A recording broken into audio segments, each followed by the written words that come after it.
Dramatic rip of the curtain. Everyone's horrified.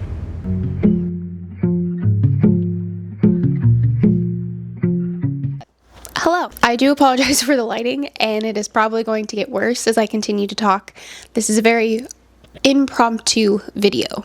I decided to make a reading vlog this week because I am currently reading the Picture of Dorian Grey, and it is a wild ride, and I just need somebody to talk to about it, so why not the void that is the internet? So here we go. I am currently on chapter 5, so let me catch you up just a little bit. So we open with two friends, Lord Henry and Basil, the artist. They are talking about art. Up in conversation comes Dorian Gray, because Dorian Gray is Basil's muse. The reason that he makes and creates and is successful, I don't know. As Lord Henry is so impressed with Basil and his work, he wants to meet this said muse. And he meets said muse that same day as that said muse, Dorian Gray, is coming to Basil's, was it his apartment? Studio? Oh, I missed that. Anyways, when Lord Henry meets Dorian Gray, he is immediately smitten. He is the most beautiful specimen of a human being he has ever seen. He's immediately infatuated with him. And what does he do with that infatuation? Obviously, he creeps him out and actually sends him into an entire mental breakdown, talking about, "You are so beautiful. Oh, it's gonna suck when that fades." Dorian has a full mental breakdown, screaming, crying, and that's the beginning of their friendship. Since Lord Henry and Dorian Gray are now friends, they have lunch together, they have shoot the shit. One of the times that Dorian is coming over to Lord Henry's house, he runs into his wife, and his wife is like, "Oh, you're the man that my husband has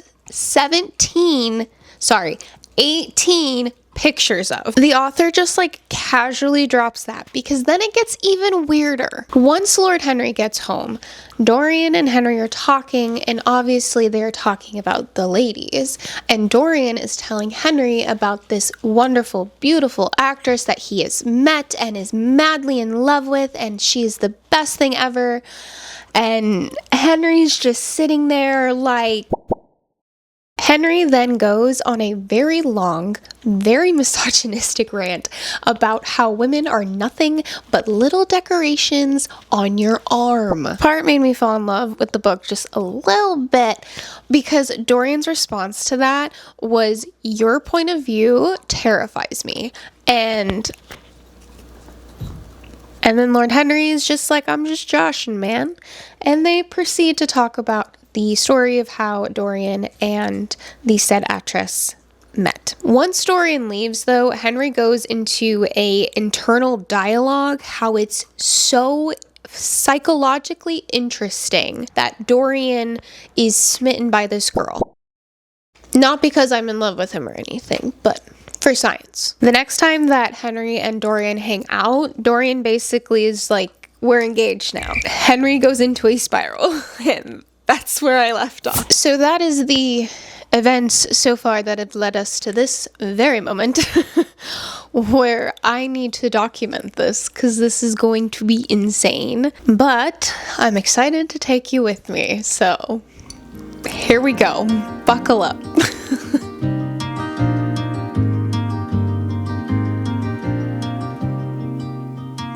Tomorrow feels like sunlight spilling through the blind. I don't know if I'll reach it, maybe I won't mind. I keep returning, tracing steps I left behind, as if the past could teach me what I'd like to find.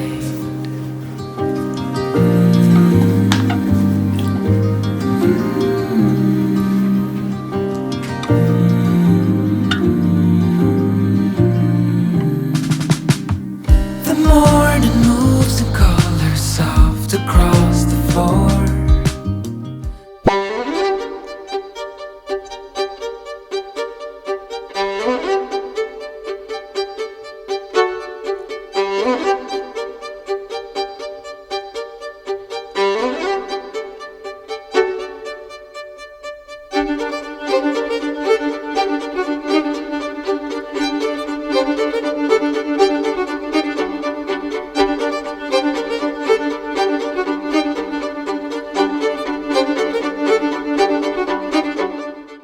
morning. Hello. Checking in again, because now we're at chapter 9 and everything is crazy. Last time we checked in, Dorian just got engaged to Sybil and everyone was gobsmacked. Now, Henry and Basil, I said his name wrong, Henry and Basil are meeting up with Dorian Grey for dinner, but also to meet Sybil and go see her show. At the show, we are hearing Lord Henry's perspective of Sybil and her acting. At first, he is like, wow, she's really beautiful. God damn it. And then she starts acting, and her acting for the first time is really bad. Because her acting is so bad, Henry 1 looks at Dorian like, "This is your man. yeah. Look at the screen." And then decides to get up and leave and tells Dorian that she is terrible and proceeds to leave. And Dorian is like, I can't leave. This is my girl. She must be sick. I don't know. After the show, Dorian goes backstage to talk to Sybil and is like, what's going on? Are you sick? This is not you. In which she responds that she is perfectly fine. She knows that she was bad, but she is bad because she is no longer filled with the imaginary love of these characters, but real love thanks to Dorian, which is very sweet. But then Dorian responds with pure disgust and proceeds to tell her how she has ruined an art form and she should be ashamed of herself. Sybil understandably falls apart and starts crying and begging him not to leave her because he told her that he was going to leave her because now she is of no interest to him. Dorian then storms out and leaves. Sybil's a mess. And now we're at Dorian's house. At home, Dorian is going through the events of the day and is completely shocked when he passes by a picture of himself and he notices that the portrait of himself looks a little bit different, almost like there's a blemish. And when he looks a little bit closer, he sees that the painting has like a little bit of a smirk of cruelty on it. Dorian then freaks out and then thinks back to when Basil initially painted him and how he wished that this specific painting would age and take all of the abuse of life instead of him. And now it seems that it's coming true. Because of this imperfection on his painting, he begins to have second thoughts and is like, you know what, actually I love Sybil and I overreacted and I'm gonna talk to her. The next morning, Dorian Gray is like, I'm gonna write a love letter to her and do not interrupt me so that I can focus on this love letter. When, knock, knock, knock, here comes Lord Henry. Lord Henry's like, oh my gosh, I've been trying to talk to you. Have you gotten my letter? Dorian's like, what letter? And to which Henry's like, oh, it's just dreadful. Sybil unalived herself last night. Dorian is then immediately filled with so much guilt, talking about how he did this, that he's responsible. And Lord Henry is like, no, no, no. You are in fact not responsible. This is just women. And in fact, you should be flattered. And then Dorian sits with this and then he's like, you know what? You're right, man. And that's where I left off. I am struggling with how I feel about Dorian because one second he says something that I'm like, yeah, I agree with that. And then he does something like that, which is extremely misogynistic and kind of cruel. And you're like, I don't know. What I think most right now is that he needs to get away, far away from Lord Henry. My last thought is that I do think the parallel between Dorian's actions and the painting is incredibly interesting. Overall, I'm very interested, I'm very enthralled, and I don't know what's gonna happen, so this is quite fun. I try to hold the moments, learning more and more. The lightest touch from you is all I can afford, and hope that what I give is something you can adore. And all this time I wonder, am I getting closer to you, getting closer to you? After all this time, have you made up your mind?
don't know where I'm going, but I'm wanting more.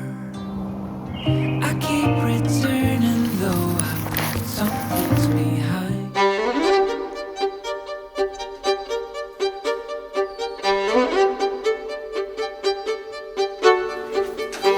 Dear God. And maybe now I'm closer to what I left to find. What I left to find. What I left. Good morning. It has been a minute since I've checked in because honestly I haven't felt very good and I didn't really want to talk. So now we're going to check in and it's going to be fun because I'm going to be very theatrical about it. So here we go. So we're following Basil as he is going to check in on Dorian Gray because he also just heard about Sybil's passing. But when he gets there, Dorian is mad chill, like creepily chill. And when Basil asks him why he is so chill, basically, Dorian's response is, well, it's in the past. It's over. It's done with. There's no reason to be upset. Mind you, her passing happened yesterday at this point. And then Basil kind of like confronts him a little bit and is like, dude, like this is not you. You have been influenced by Henry. Like this is bad news bears. Dorian then kind of like manipulates him just like a little bit, in my opinion, to kind of back off and change the subject after that little scuffle. Conversation turns to Basil's exhibit where he wants to display the picture of Dorian Gray, the creepy picture of Dorian Gray. And that is when he notices that the picture is actually covered up. And he confronts Dorian about that as well. And Dorian's response is, don't ask me any questions about that. And if you ever ask me questions again, I will never talk to you again. Basil obviously freaks out, backs down, and is all like, dude, I am so sorry. Like, I don't want you to not be in my life. Like, you're so important to me, like more important to me than this painting. Like, you have to sit for me again. And Dorian's like, no. Once Basil leaves, Dorian is like, I gotta hide this painting. It's too powerful. But on the way back down, he receives a package from Lord Henry, which is this book. And this book is now going to become his entire personality. The entire time that I was like reading that chapter, I just kept replaying the like, am I the villain? I don't think I'm the villain. Is it me? Am I the drama? I don't think I'm the drama. Maybe I am. Am I the villain? I don't think I'm the villain.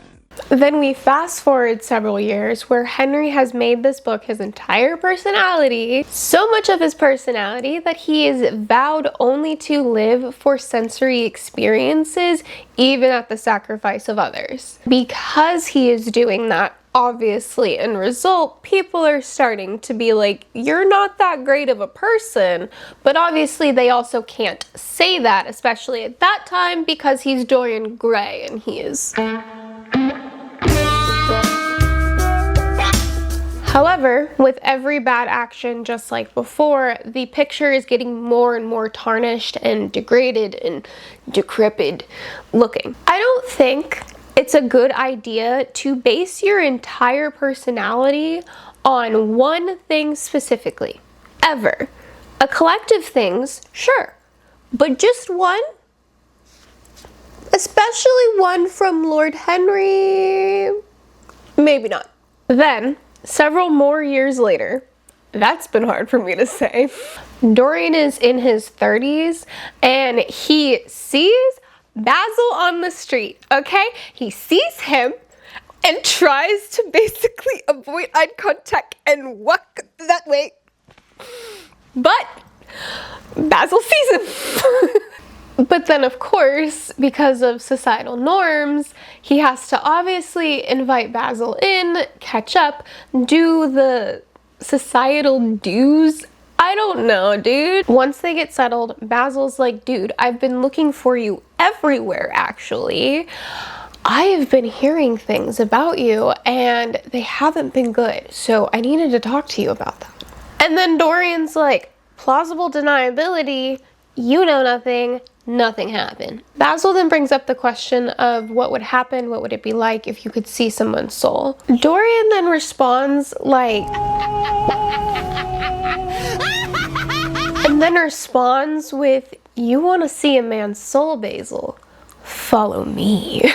It's fucking weird. They both go upstairs into Dorian's locked room where he is keeping the painting, and he is like, go look behind that curtain, Basil. And Basil's like, nah man, you're kind of freaking me out here a little bit. If you don't, I will. Dramatic rip of the curtain. Everyone's horrified. Dorian then explains to him this wish that he made when Basil was making the painting, Words Are Hard, which was that this painting would grow old and not him. Basil then responds with, oh my god, this is my fault, I admired you too much. Then Dorian sits there and is like, you're right. It's not my fault. It's your fault. Basil is having this crisis about how it is his fault. Dorian walks over to his desk, grabs the knife that he accidentally left in there, walks up behind Basil, and stabs him in the back. Listen, I understand that you obviously cannot let him live, I guess, after him seeing your deepest secret. But why'd you show it to him? And believe it or not, folks, it gets worse. Dorian then wakes up from his slumber like a princess, basically. And then he's just like, oh no, I have to deal with a dead body. At least that's how I imagined it to be in my head. I don't think the author meant it that way, but that's how I took it. So then he's sitting there and he's thinking about how he needs to get out of the situation. How is he gonna get out of the situation?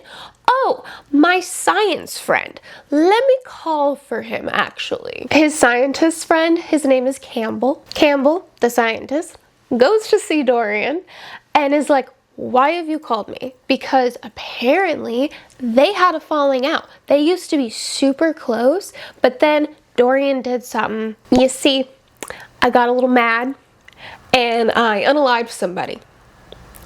And he had it coming.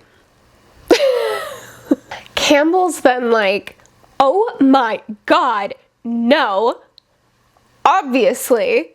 Dorian is then like, oh my god, dude, you don't know how hard this is for me. Like, dude, they could unalive me for this. Like, you have to help me, bro. Campbell is like, then I'm obviously not gonna help you. And then Dorian just blackmails him into helping him. I will say, if you read this book, it is not as dramatic. It kinda is, but it is not as dramatic as it is written, as I am portraying it to be. I am very much not taking it seriously, so I think it's a great time. This book has been insane, and I'm almost done with it. I think I have about an hour left, and I'm gonna finish it, and I'm gonna vlog the rest of it because I really would like to get my more live reactions if I can. So this is gonna be really fun, hopefully. Buckle up, here we go.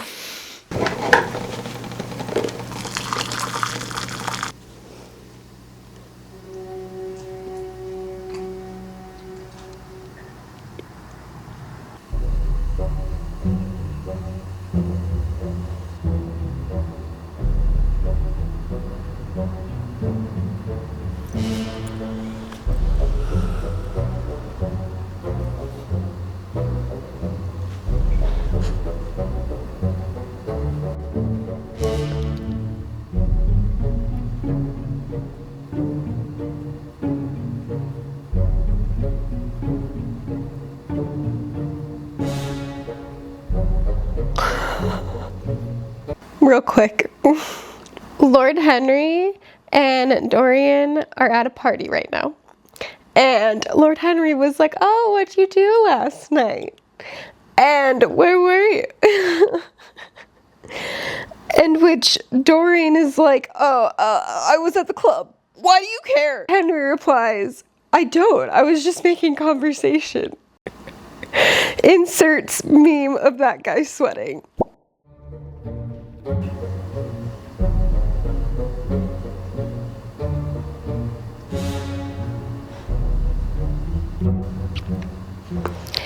So now we're destroying the evidence of Basil even being in Dorian's house.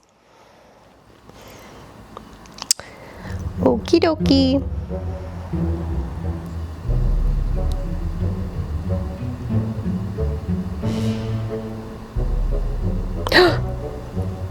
Is it drugs? It's probably drugs. I got a question. Just real quick. Dorian is talking. He just quoted, where was it? He quoted Lord Henry, and he said, Lord Henry had said to him on the first day they met, to cure the soul by means of the senses, and by the senses by means of the soul. So he's trying to, like, cure himself by indulging his senses, but also that's what's making him sick? I don't know if I'm understanding that right, but I think I am. If I am, that's really stupid. If I'm not, I don't know.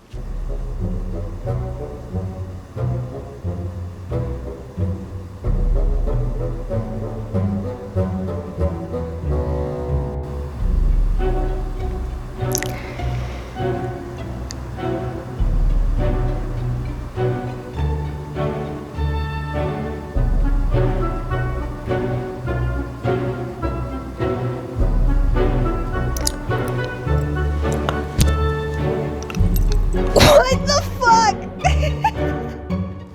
A crooked smile, like a melee crease, withered across the face of one of the women. We're very proud tonight, she sneered. For God's sake, don't talk to me, cried Dorian, stamping his foot on the ground. What do you want? Money? Here it is. Don't ever talk to me again.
Okay, so we are now on chapter 17, and chapter 16, Dorian decided that he wants to go get some adult party favors, if you will, because he's freaking out about what he did to Basil.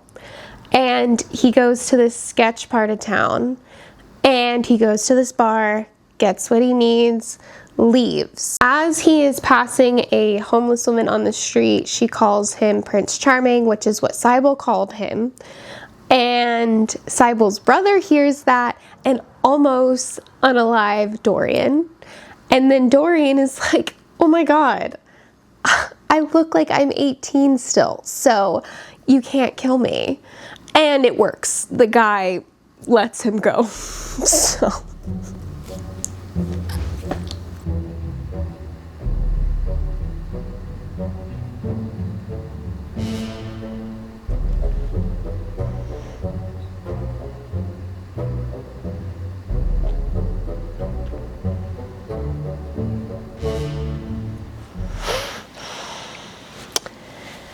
Ooh. Lord Henry and Dorian Gray are at another party, and Dorian's getting flirted up by a lady, and he's like, excuse me, I have to go do something. Sees James, Cybel's brother, and faints. So he might just get what's coming to him.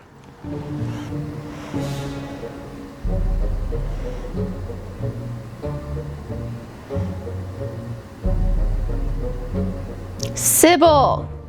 I've been Cybel. It's Sybil. I've been saying it wrong this entire time. I'm so sorry.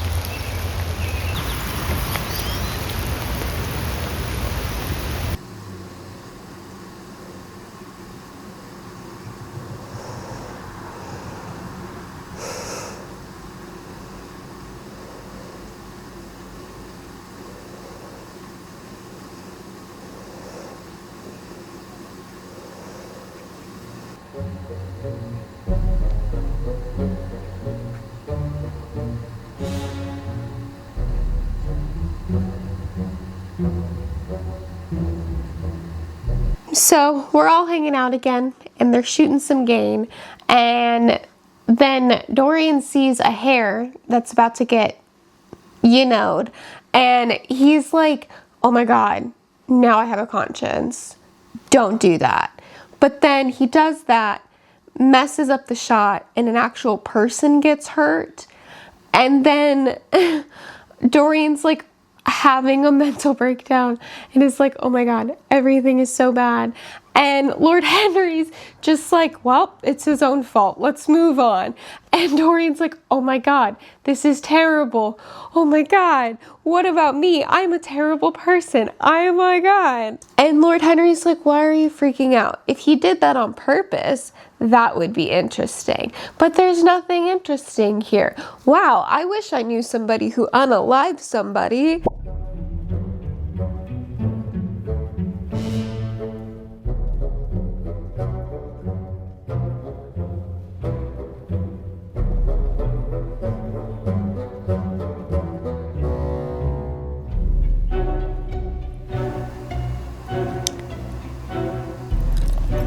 So the man that accidentally got unalived turned out to be Sybil Vane, Sybil's brother. So that's great. And Dorian's like, huh, thank God. I thought death was coming for me for sure.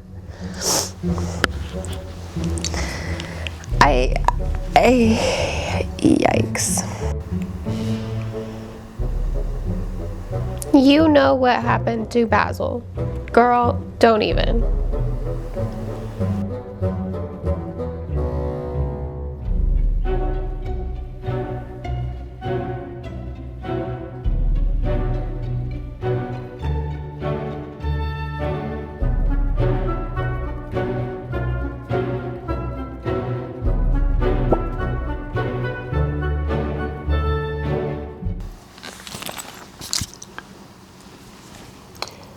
So I have finished it. Oh my god, what a ride. I will say the ending was very poetic. Very poetic. After James getting accidentally unalived, Dorian is like, I'm good now. I'm gonna do good things from now on. And he's talking to Lord Henry about it, and Lord Henry's like kind of giving him flack for it. And up in conversation, they talk about Basil, and he basically like confesses to it. And then Lord Henry's like, nah, man, you could never. And then he's like, yeah, okay, I guess. I don't know. I'm gonna go home. And once he gets home, he's like, I'm gonna be good and I'm gonna start over. And to do that, I need to be cleansed of the past. Therefore, I have to destroy this painting. But wonka, wonka, wonka. Instead, the painting destroys him. Dear God, what a ride. Well, that's all I have for you. Thanks for coming on this journey with me. If you made it to the end, I appreciate you. Maybe like something, maybe subscribe, and I will see you next time. Bye. I don't know if plausible Nope.